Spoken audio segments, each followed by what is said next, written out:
Oke guys, welcome back to Cakra Diva reinkarnasi dalam pembahasan alur cerita Donghua Battle Tahap alias Battle Shock The Hyper Season 5 episode ke-165.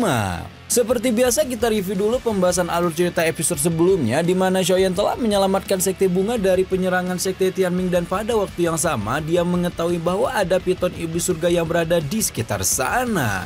Xiaoyan yang tahu bahwa piton iblis surga pasti memiliki kolam roh yang bisa meningkatkan kekuatan fisik dan memutuskan ke sana untuk memulihkan diri sekaligus memperkuat fisik sehingga bisa mengaktifkan tubuh Fajra Liuli sampai ke puncaknya. Meskipun piton iblis surga adalah binatang iblis yang sangat susah dihadapi, berkat bantuan rombongan ibu-ibu terutama Kanjeng Medusa, Xiaoyan pun mendapatkan cukup banyak waktu untuk menyerap energi kolam roh dan akhirnya berhasil menyempurnakan tubuh Fajra Liuli. Nah, di episode kali ini kita akan melihat bagaimana kelanjutan perjalanan Xiaoyan menjelajah wilayah kuno Manghuang, termasuk juga pertemuannya dengan calon bini keduanya yang sekaligus menjadi kali pertama Medusa bertemu dengan Gusun Er. Gimana cerita selengkapnya? Langsung aja kita terobos satu. Nah, seperti yang sudah kita sebutin pas opening, Xiaoyan melanjutkan perjalanan ke bagian yang lebih dalam dari wilayah kuno Manghuang di mana tampak lebih banyak ahli yang berkumpul di lokasi yang menyerupai puing-puing reruntuhan tersebut. Dan kemunculan Shihao, Shihao yang udah kayak Walid sang magnet ciwi-ciwi langsung menyita perhatian mereka semua. Sekte Bunga yang memang dianggap sebagai kembang desa di daratan tengah juga karena diisi oleh perempuan berada di antara rombongan. Dan ketika melihat ada 4 dedengkot keindahan menawan berada di baris depan, para ahli yang ada di sana langsung bertanya sebenarnya siapa sih identitas dari cowok ganteng bin Pakboy yang menjadi pusat peradaban tersebut atuh?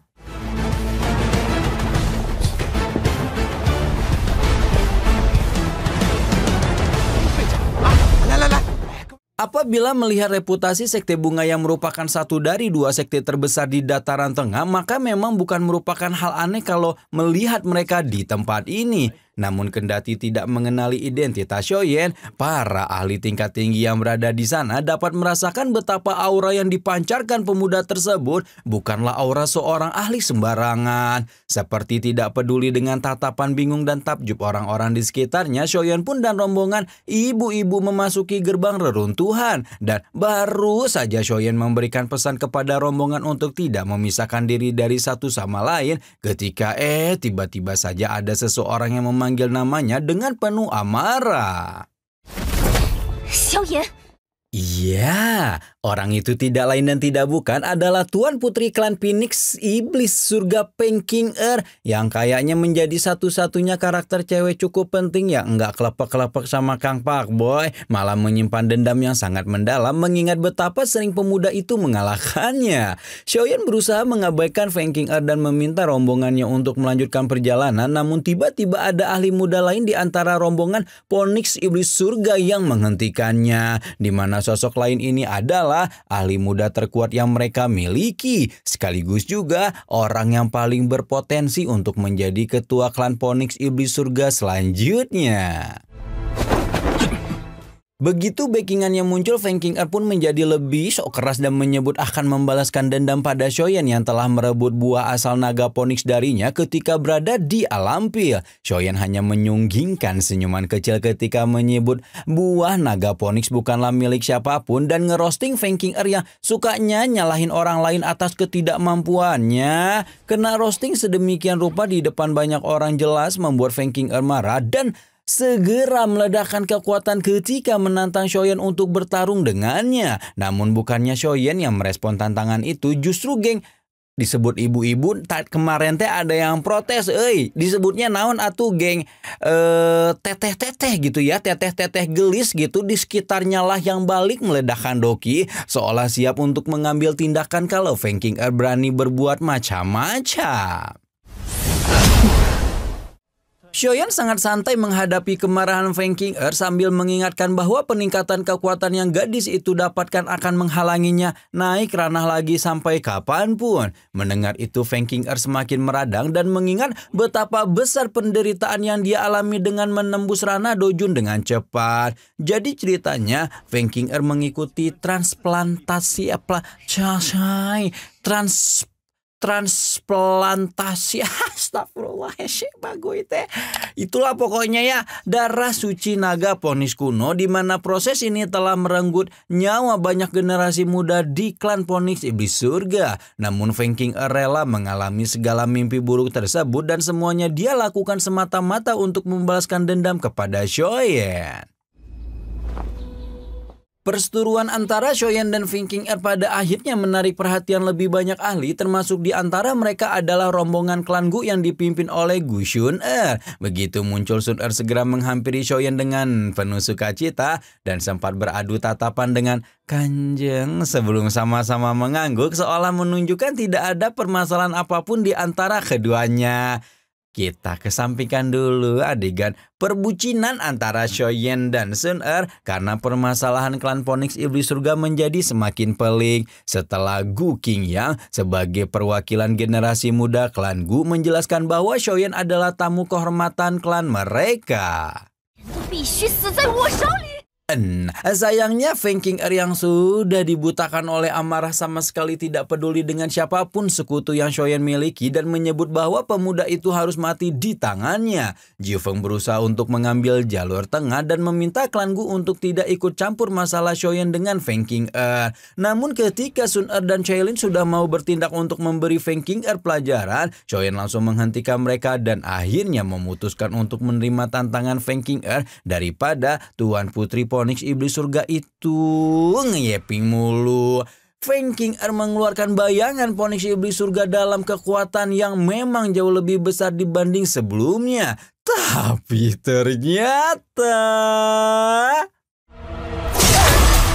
Tapi ternyata belum sampai 10 detik Feng Qing'er menunjukkan kekuatan terobosan yang dia bangga-banggakan. Xiaoyan dengan kecepatan yang tidak bisa dilihat oleh mata telanjang sudah muncul di sampingnya sebelum melayangkan gamparan penuh tebar pesona yang membuat Feng Qing'er jatuh dan tidak bisa bangkit lagi. Lagu kali. Baik Kanjeng maupun Xun'er sama-sama menunjukkan ekspresi kelepek-kelepek ketika melihat laki mereka memberikan pelajaran kepada Feng Qing'er, sementara orang yang diberikan pelajaran masih menunjukkan rasa tidak terima sebelum kemudian Jiu Feng memintanya untuk berhenti. Akhirnya setelah ngerosting Jiu Feng untuk tidak mendorong perempuan bertindak secara pribadi, Xiaoyan pun kemudian mengikuti Xun'er ke base camp klan Gu untuk beristirahat. Setelah Xiaoyan sampai di base camp klan Gu, Xun'er langsung menyapa rombongannya termasuk juga Xiaoyan dan Yunyun, sementara Nalan Yandran yang dahulu memang pernah merendahkan akan langsung dia lewati begitu saja. Setelah menyapa semua orang, terakhir Xun'er menyapa Kanjeng Medusa alias Cailin sebelum memuji pencapaian bini pertama Xiaoyan itu karena sudah membawa aliansi Yan menuju kejayaan. Melihat Xun'er memuji dan bersikap ramah kepadanya, Cailin juga segera menyunggingkan senyuman kecil ketika meminta Xun'er tidak berlebihan memujinya dan membuat Xiaoyan auto senangnya dalam hati ketika melihat dua bininya akur.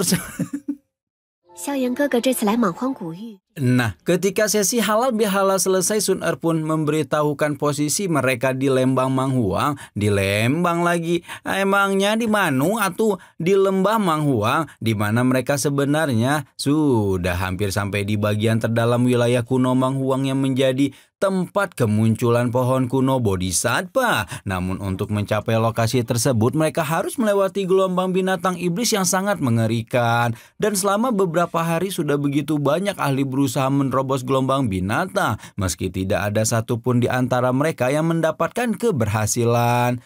Dan hal ini disebabkan karena tidak hanya gelombang binatang terdiri dari jumlah yang luar biasa banyak, namun juga ada beberapa yang merupakan eksistensi sangat kuat.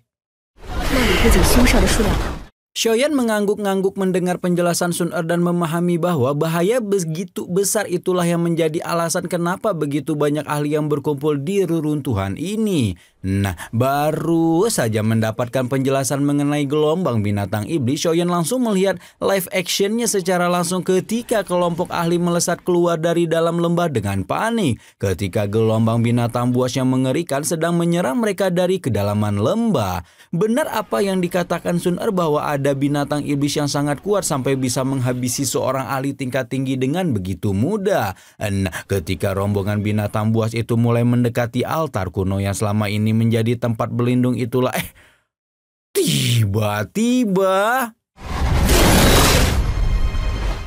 tiba-tiba rombongan klan Hun yang dipimpin oleh Hun Yu menghentikan serangan binatang buas tersebut dan langsung membuatnya dihujani ucapan terima kasih dari para ahli yang telah diselamatkan. Sun Er buru-buru menjelaskan identitas Hun Yu kepada Akang ketika menyebut pemuda klan Hun itu adalah generasi muda paling berbahaya, sekaligus juga paling kuat di klan Hun, sehingga tidak berlebihan kalau dianggap sebagai ahli muda yang paling berpotensi menjadi kepala klan di masa depan. Hun Yu segera berpidato di depan halayak ramai mengingatkan bahwa tujuan mereka bersama adalah mencapai kedalaman wilayah kuno untuk mencari pohon kuno Bodhisattva. Namun untuk melakukan ini mereka harus melewati gelombang binatang buas dan Hun Yu yakin mereka tidak bisa melakukannya sendirian. Pernyataan Hun Yu segera didukung oleh banyak ahli yang sudah melihat sendiri betapa mengerikan kekuatan gelombang binatang, bahkan banyak di antara mereka yang memiliki kekuatan setara elit puncak Dojun. Karena itulah banyak ahli yang memilih untuk berdiam di altar kuno yang dianggap sebagai lokasi teraman di tempat ini. Mendengar itu Hun Yu justru menunjukkan ketidakpercayaan kalau memang altar kuno aman. Karena apabila aman, tempat ini seharusnya tidak akan berubah menjadi reruntuhan. Seolah mendukung pernyataan Hun Yu, pada saat yang sama gelombang binatang iblis sekali lagi menyerbu altar kuno. Dan ketika itulah Hun Yu mengajak semua orang untuk membentuk aliansi demi menerobos gelombang binatang dan mencapai tempat di mana pohon kuno Bodhisattva berada. 队伍的最尖端为你们开路。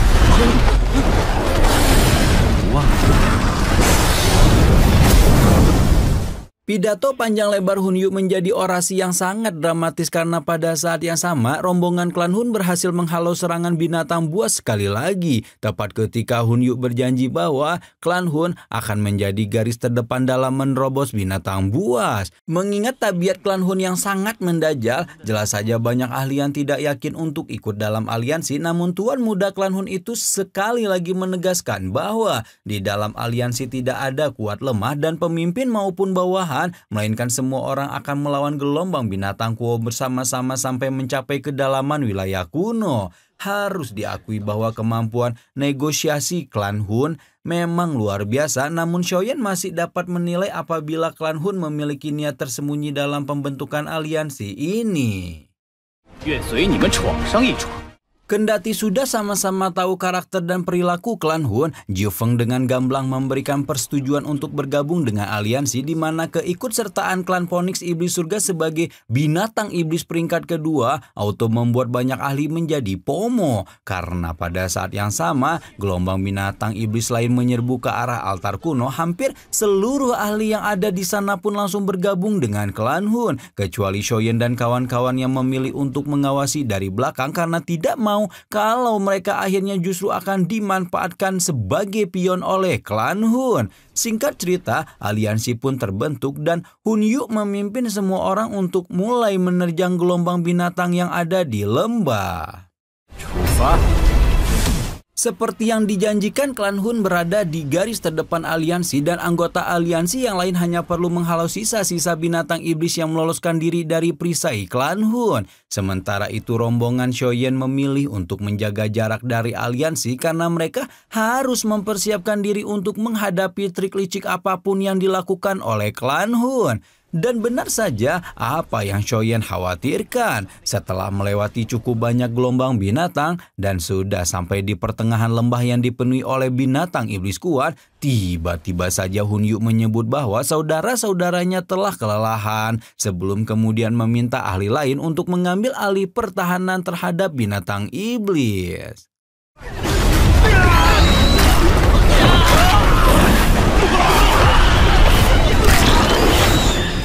Tanpa menunggu persetujuan dari ahli-ahli yang ada di belakangnya, Hunyu segera memimpin pasukan untuk berkedip menghilang dalam sekejap dan menyebabkan ahli lain menjadi sasaran gelombang binatang iblis kuat tersebut. Sampai di sini akhirnya para ahli sadar bahwa mereka memang baru saja ditipu oleh klan Hun dan sedang digunakan sebagai tumbang gelombang binatang kuat ini. Tanpa bisa dihindari, pembantaian pun terjadi di tengah lembah dan banyak ahli yang terbunuh ketika klan Hun dengan santainya bersembunyi di balik tebing untuk menyaksikan pembantaian oleh binatang tersebut.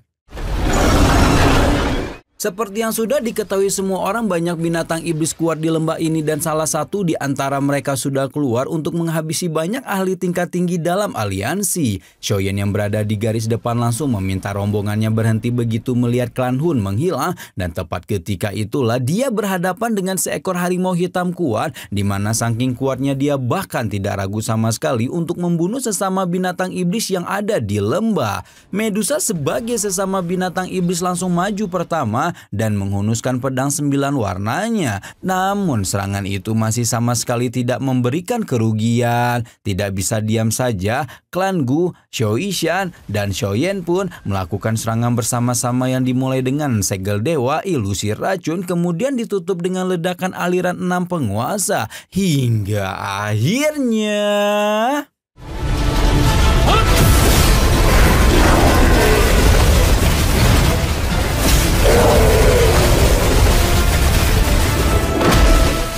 Edian, memanglah antek-antek dajjal klan Hun itu nggak bisa dipercaya ya. Omongannya aja manis tapi kelakuannya sungguh bajigur. Kira-kira setelah ini Xiaoyan bakal ketemu gelombang binatang yang lebih kuat nggak ya? Apakah Xiaoyan bisa mencapai kedalaman wilayah kuno untuk menemukan pohon kuno Bodhisattva? Nantikan terus pembahasannya hanya di Cakra Diva Reinkarnasi. Rama di sini pamit. Bye-bye.